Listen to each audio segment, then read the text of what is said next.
আপনারা জানেন যে 17 তারিখে আমরা রাত্রিবেলা বসেছিলাম পার্টি অফিসে, আমাদের মেইন যে পার্টি অফিস আছে স্টেট অফিসে।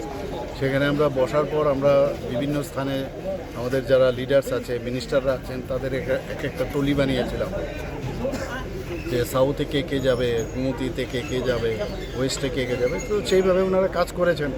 আমার যেহেতু 18 তারিখ আমার ওয়েস্ট বেঙ্গলে আমার প্রচার যেতেই হবে ওখান থেকে, দিল্লি থেকে বললো। তো আমি ওখান থেকে মনিটরিং করছিলাম কোথায় কে যাচ্ছে, এবং ওনারা এসছেনও বিভিন্ন জায়গায়। আর এখানে যা অবস্থা দেখলাম যে মানে মথার দুর্বৃত্তরা যেভাবে এখানে ভারতীয় জনতা পার্টির শুধু অফিস না, যারা ভারতীয় জনতা পার্টিকে যারা সাপোর্ট করেছে এদের বাড়িতে পর্যন্ত আক্রমণ করেছে। আমি বিভিন্ন জায়গায় আমি গেছি, শুধু সাব্রমে না, বিভিন্ন জায়গায় আমি গেছি, ত্রিপুরার বেশিরভাগ জায়গায় আমি গেছি যেখানে যেখানে এই ধরনের ঘটনা হয়েছে। আর এগুলো নিয়ে আমরা এখন পুলিশ আধিকারিক এবং আমি ডিজি সাহেবকে নিয়ে এসেছি, চিফ সেক্রেটারি সাহেবকেও নিয়ে এসেছি, অন্যান্য আধিকারিকদের নিয়ে এসেছি।